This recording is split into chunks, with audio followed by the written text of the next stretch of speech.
Hello, everybody. I'm Melvise from Written Words Publishing. I am a publisher, editor, ghostwriter. I'm also an author. And tonight we are reading chapter 6 of my book, Live. Chapter 6, Escape and Relax, May 2005. Naomi called Kat, but Kim came to relieve her, stating that she would be covering Naomi's lunch and breaks from now on. Stating she, I think that's another that we could take out. On her way to the kitchen, she met up with Trisha and Darlene. I don't get to see you much sitting at the front desk all day. How's everything going? Busy. Trisha and Darlene responded in unison, sounding overexerted. I don't like that. Busy. Darlene and Trisha overexerted in unison. Yes, that's better. I like that better. Does it have anything to do with the office closing? I heard Sammy say something about a closing. JK isn't closing, is it? Naomi curiously inquired. No way. There go another one of them exclamation points. Ain't taking that out. I think I posted the video already with my explanation on why. Most of the time, these exclamation points are unnecessary, and you should not have more than 2 or 3 throughout your whole manuscript. No way. Not with all the money they're making around here. They charge $40 an hour for document work, and we are slammed in word processing. Typing all those documents and trying to decipher all that chicken scratch. My eyes are dry, Darlene complained. Maybe you need to get some glasses, Trisha recommended. I don't need glasses. These attorneys need penmanship lessons. No, that's not what I meant. Looking at that computer screen all day puts a strain on your eyes. Get computer glasses. That's not a bad idea, agreed Naomi. No, it's not, Trisha concurred. I need to have my eyes checked too. But don't worry, JEK isn't closing. The kind of closing they were talking about is when they sign off on a deal. The ladies entered the kitchen where Naomi took a can of Pepsi out of the fridge and sat at the table beside Trisha. And they get paid, continued Darlene. Lorenz gets over too. A little bit of, say that different. And they get paid, continued Darlene. Lorenz gets over too. Most of his clients are rich people looking for a way to stash their dough from Uncle Sam. A lot of his time is billed to travel. Can you imagine being able to charge someone for the cost of the ticket and the time you spent on the plane just so you can come and watch them sign a piece of paper? Must be nice, she smirked and poured herself a cup of coffee. I'm sure you would love it, Darlene, as much as you like to spend other people's money, Trisha quirked. Not all of us are born with a silver spoon like Preston, said Darlene. Trisha reached for an orange from the basket on the table. Preston is a sweetheart, but he's an attorney too, and when he's busy, he's busy. But at the same time, he knows the definition of vacation. Most of the other attorneys around here are cool, but at times we do get a strong dose of ignorance and stupidity from some of them. Especially Kat. Unfortunately for her, she works for the most egotistical man in Morgantown. Darlene sat across from Naomi. Yeah, and on top of being an insolent, Earl is a workaholic. If he's not here driving Kat crazy and irking my nerves, then he's in the courtroom causing stress. Now, I have seen that much. Anyone can tell Earl is cocky just by looking at him, said Naomi. I know that's right. I sit across from Kat, so I have to deal with being in his presence every day. Be thankful you don't have to be around him too often. Sir Knight is the kind of person, says Sir Knight is the kind of person that wants. That should not be that. That should be who. Okay, so whenever you feel the need to use that, most of the time, like I mentioned previously, is unnecessary. And if it's referring to a person, it should be who, not that. Sir Knight is the kind of person who wants everything yesterday, but he usually doesn't make Kat aware of it until tomorrow. He treats her like a workhorse and has absolutely no consideration for her feelings, remarked Trisha, and she pulled a JK mug from the cabinet to pour a cup of coffee. Earl used to go through secretaries as often as Sammy changes ink cartridges around here, said Darlene. Most of them didn't last more than two. mm, Most of them didn't last more than 3 to 4 months. He's lucky Kat's willing to deal with his crap. After the first year or so, she asked Preston and Lorenz to take her off of the desk. To take her off the desk. To take her off. We don't need of there. Word is they gave her a big raise behind Earl's back to get her to stay. So if anybody is wondering, if you want to know about these characters, you'll have to go back, watch the video for chapter 1, 2, 3, 4, 5. This is number 6. Catch up. Join me on the ride. Ride with me as I read and revise this book and turn it into a New York Times bestseller. That's the goal here. Earl used to go through secretaries as often as Sammy changes ink cartridges around here, said Darlene. Most of them didn't last more than 3 to 4 months. He's lucky Cass willing to deal with his crap. After the first year or so, she asked Preston and Lorenz to take her off the desk. Word is they gave her a big raise behind Earl's back to get her to stay. Trisha sat down and adamantly stated, I don't care if they offer me $1 million a week. I wouldn't work for that man in a million years. He hasn't realized that it's possible to be successful without being a bully. He doesn't take responsibility for his mistakes. He usually blames them on everyone else, especially when they affect his clients. He's poisoned with the higher than thou disorder, and he thinks everyone around here is supposed to kiss his behind. Let me tell y'all how Earl is the poster child. Most of the attorneys I know.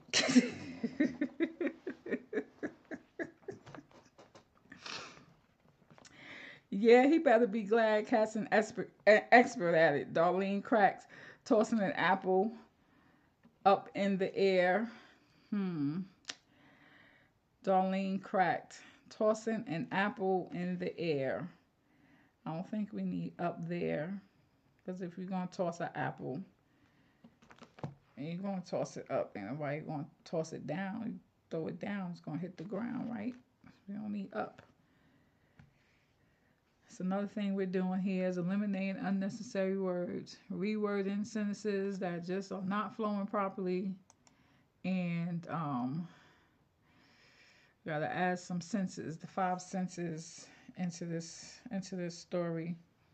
We are refining, revising, and refining this story so that it will be worthy of the New York Times best-selling title. That's not fair. Why did you say that? Trisha chastised Darlene. She's just doing her best to make her work days run as smooth as possible. It says you know that Earl. You take that out. You know Earl is almost impossible to deal with. One day, Kat had an early morning doctor's appointment, and when she arrived here, she found a note from Earl attached to a huge stack of documents on her chair. I need these documents ready first thing Monday morning. The note had Friday's date. I remember that. Dre didn't get home until 5 that morning. He gave her some lame excuse about his truck breaking down and his cell phone being dead. He claimed to have walked 4 miles to the nearest service station to call a tow truck. And then he tried to say the tow truck took 2 hours to come. Sounds like a lie to me, but she believed him. Darlene smirked, sipping from her cup. Shut up, Darlene. You don't know what you're talking about. You need to stop trying to tell people's business all the time, Trisha suggested. I'm not telling anyone's anything. Everybody in Morgantown knows that Dre is never around. If I hadn't met him, I wouldn't believe he existed, remarked Darlene. She got up to get grapes from the other table. Okay. I don't know. I think I might rewrite that last sentence. Hey, pass me a banana, please, Darlene, Naomi asked. I can't believe you said that. Trisha rolled her eyes at Darlene and put her mug in the dishwasher while addressing Naomi. Anyway, Kat was livid. I saw her when she sent him an email at 4 o'clock before she left that Friday. He knew she had to leave work early and she wasn't returning. He could have easily given the stuff to Darlene. Everybody knows she's starving for the OT. There you go, another exclamation point. We're going to take that out. Oh, now who's spreading somebody's business? Naomi doesn't need to know that, Darlene said and handed her a banana. Trisha faced Darlene and sarcastically said, "Oh my goodness, I'm so sorry. Am I spreading your business? No, wait a minute. Everybody around here knows your husband is tight with money.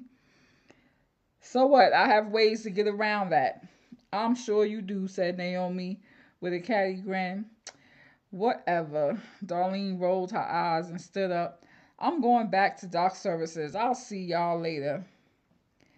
"I've got to get back up front myself. Later, ladies," Naomi excused herself. When Trisha returned to her desk, Kat, who seemed to be extremely agitated, was sitting there huffing and puffing. She knew this was going to be another stressful day for her friend and did not want to interrupt her by providing her 2 cents.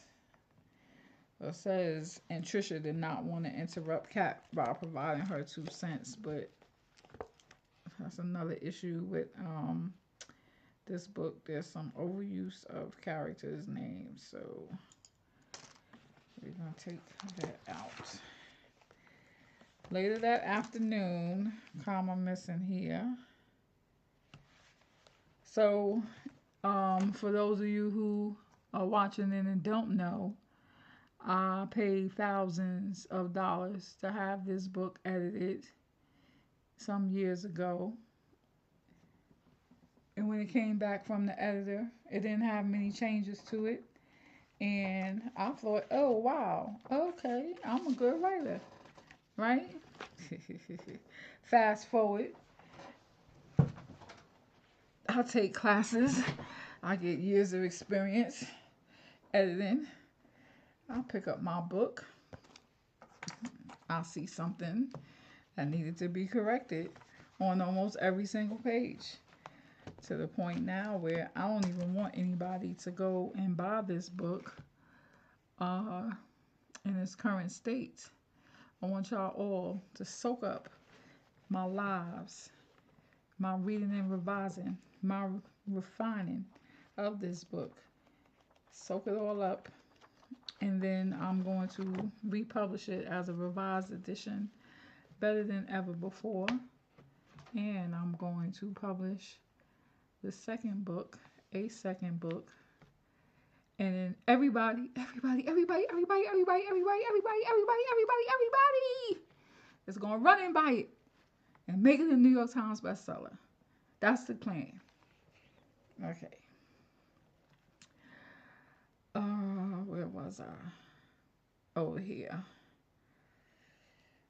Yes. Okay. So when Trisha returned to her desk, Kat, who seemed to be extremely agitated, was sitting there huffing and puffing. She knew this was going to be another stressful day for her friend and did not want to interrupt her by providing her 2 cents. Later that afternoon, Kat asked Trisha for help with the rush document. About 15 minutes after she completed it, another comma missing. After 15 minutes after she completed it, Earl stormed past them into his office without saying a word. Okay. Pass. Do y'all know the difference between pass, P-A-S-T, and pass, P-A-S-S, or P-A-S-S-E-D?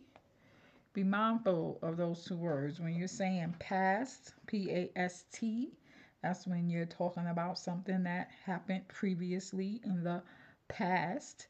But when you're saying you're passing by someone, that's past, P-A-S-S. You pass someone, or you passed, ed, by someone. So here it says Earl stormed past, P-A-S-T. That's incorrect. It should be Earl stormed past, P-A-S-S-E-D, them into his office without saying a word. So pass and past, where and where, to and to, though and through. Those are some words people get messed up on. Accept and accept.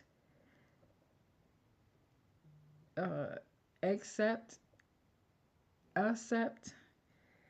Those are all tricky words that you have to be mindful of to make sure that you're using the correct there, and there. Yes, those are all words that, we commonly see misused simply because either people don't know how to use them, or they're not paying attention, or they fail to hire a good editor. Hire a good editor like me. They'll catch stuff like that for you. So about 15 minutes after she completed it, Earl stormed past them into his office without saying a word. After checking his voicemail, he buzzed Kat. Did you take care of those documents I left? Yes. Okay, listen. I have a conference call in 30 minutes, but I have to get this stuff out first. I need you to stay at your desk. When Todd Murphy calls, just tell him I stepped away. Okay. Earl's phone started ringing off the hook. Kat helped him evade calls for over 40 minutes. When Todd Murphy called, he didn't bother with the small talk. He was used to Earl's dodging and was a bit ornery. We have a conference call scheduled for 2 o'clock. It's 2:15. Do you know where he went? Now that is where you would use past, P-A-S-T, because it's 1/4 after. Okay, so past before, past. I don't know, that's strange. They say 2:15. Past is for the past, but yeah, 2 is in the past. It's 15 minutes after 2. Anyway, that's how you write it. We have a conference call scheduled for 2 o'clock. It's 2:15. Do you know where he went? No, I'm sorry, I don't. Is he in the office? Possibly. I can't say for sure. Look, I need to speak with him right now. You're going to have to find him. Kat put him on hold while she, quote, had Earl paged and tried his cell, unquote, knowing full well he was sitting in his office. He told her to just leave him on hold. After 5 minutes, Mr. Murphy hung up and called back. She answered the phone and fibbed. He just returned. He apologizes for keeping you waiting. He's going to pick up in a moment. She placed Mr. Murphy on hold and mumbled to herself, God, please forgive me for every time I lied to save Earl. I only did it to feed my kids. Earl finally picked up the call after leaving the man on hold for 10 more minutes. Kat sat at her desk with her head in her hands, and Trisha could tell something wasn't right when she glanced at her. Come on, girl.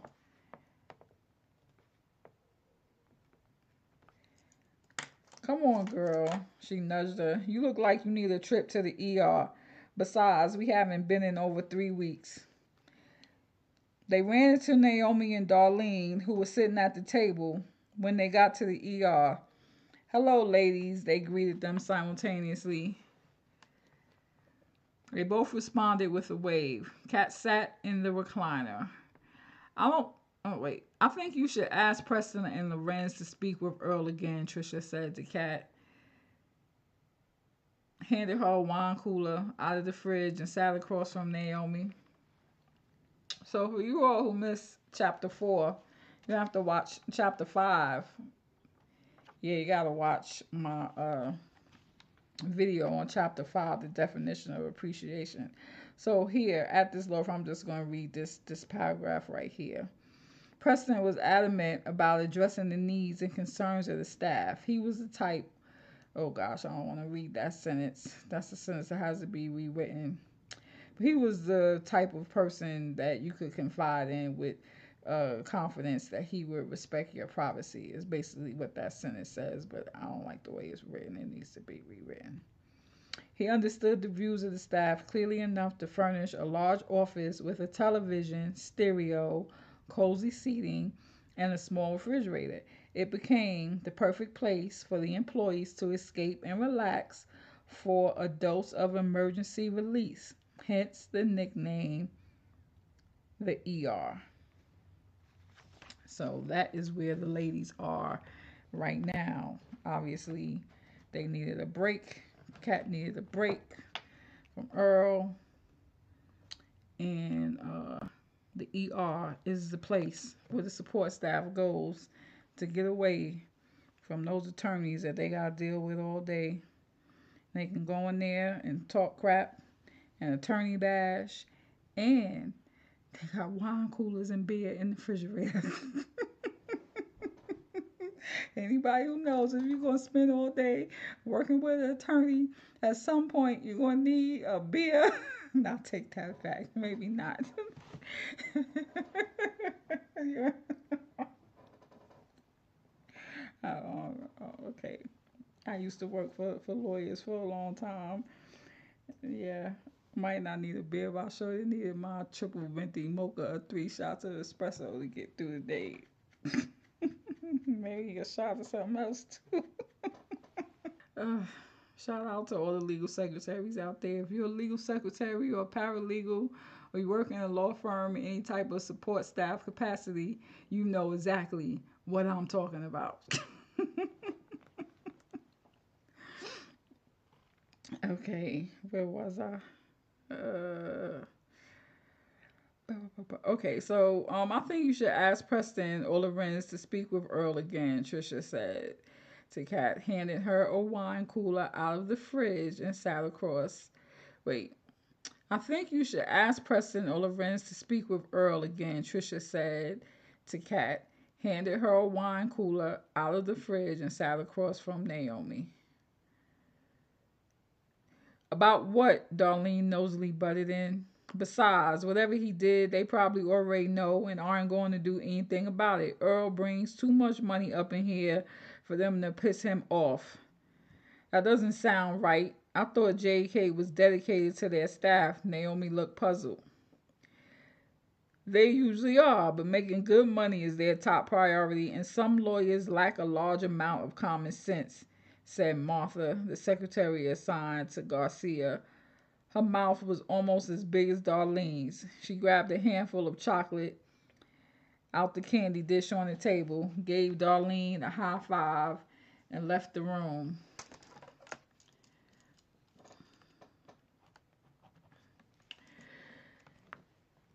She sure got that right, Trisha laughed.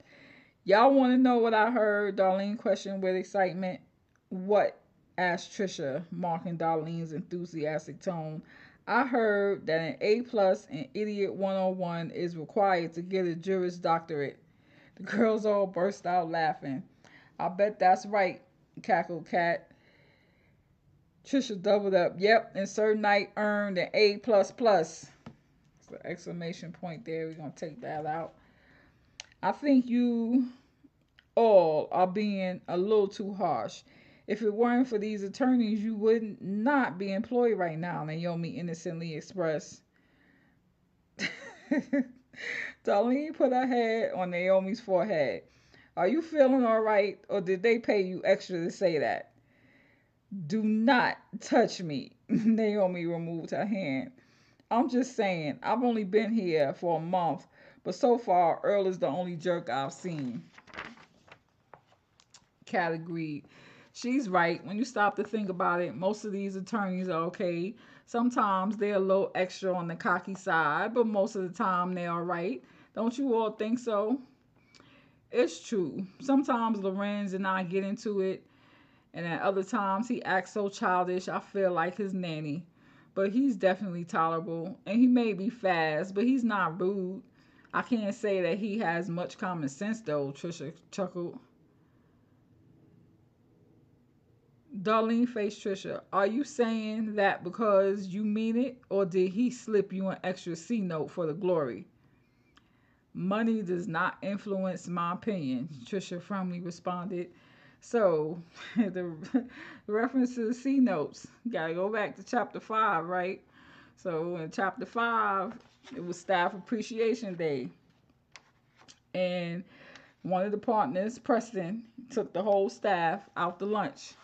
And while they're all sitting around the lunch table, Lorenz, with his dark chocolate, nice, tall, dark chocolate, sexy behind coming there, and he just walk around the table, start passing $100 bills out to all the staff.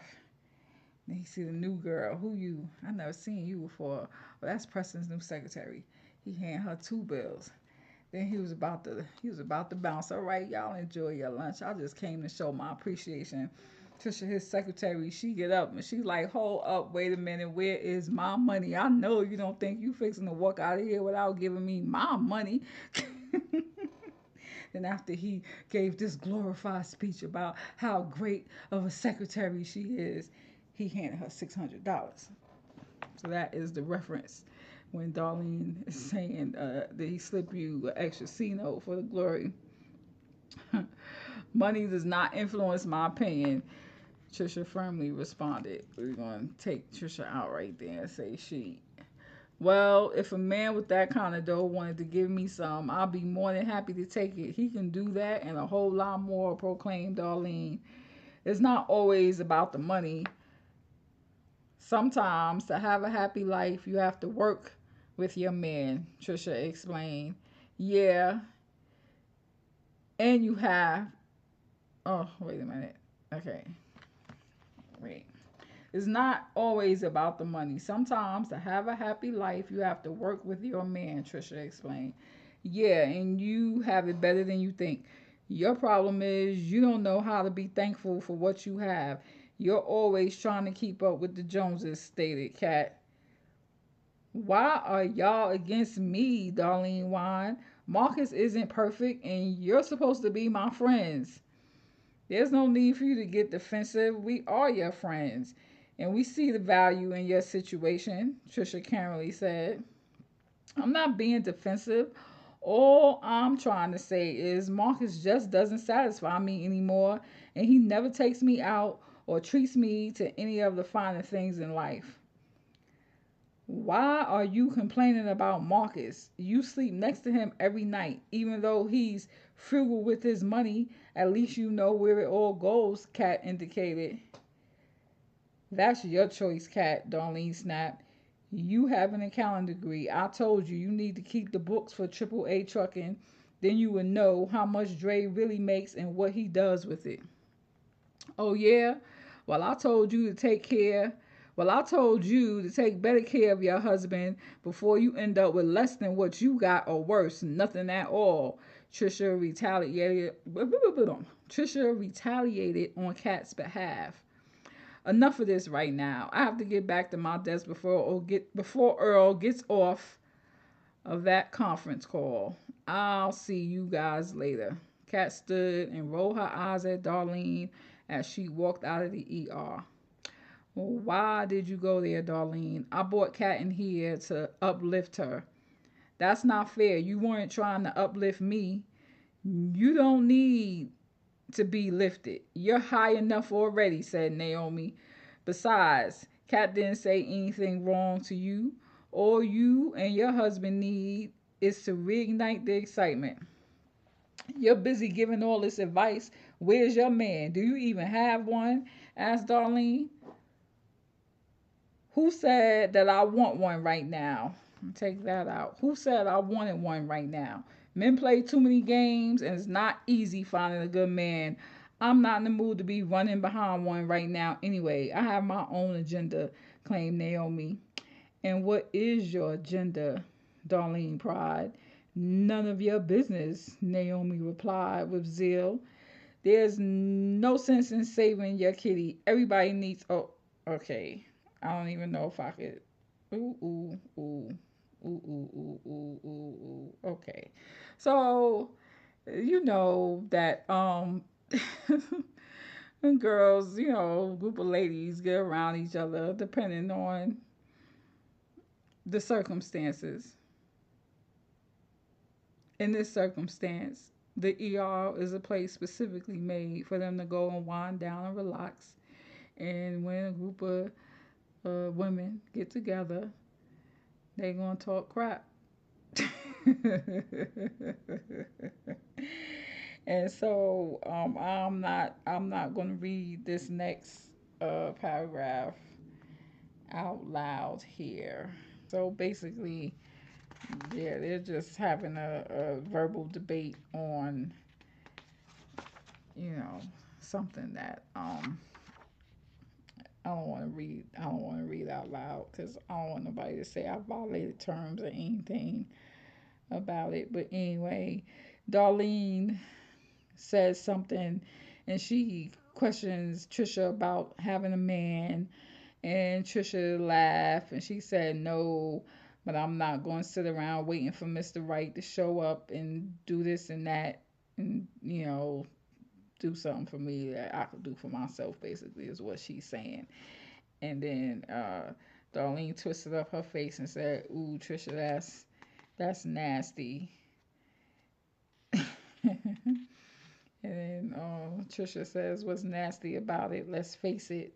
And then she states some type of fact that she feels is a fact about women and what they're doing.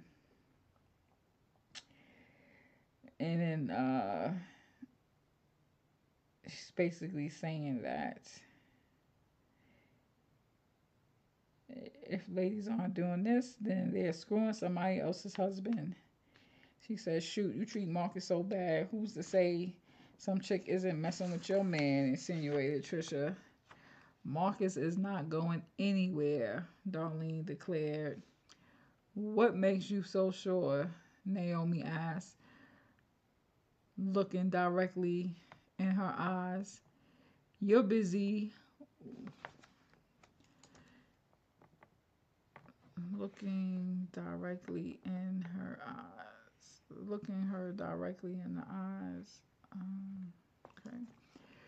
You're busy walking around acting like you're the you're the shit, flirting with every Jim, John, Paul, and Tyrone when you need to remember your place in the game. Single woman, blah blah blah. Don't have anything to lose, but you do. Keep on complaining about Marcus and treating him like shit. Some single chick is gonna grab your man and she ain't gonna let him go.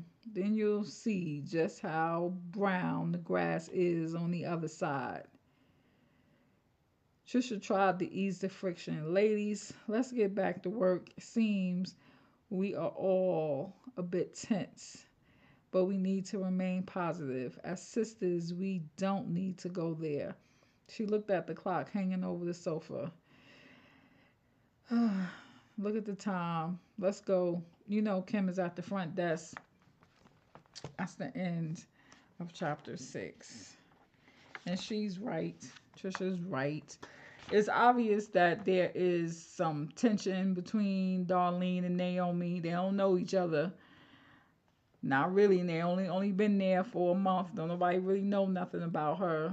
Darlene nosy behind, always talking crap and getting in other people's business. And you know, they're going back and forth about it. And Trisha's like, you know what, ladies, we don't even need to go here. We came here to the ER to chill out and relax and wind down, and we supposed to be positive. So let's just stay positive and let's just, go back to work. So yeah, that's a good way to do it. You don't ever want to be in a situation with your quote unquote friends, and it's always somebody in the group that really don't like somebody else, but they tolerate that person just because. But if you let it get out of control or you let some alcohol get involved, next thing you know, it's going to be somebody that's going to say something that they don't need to say.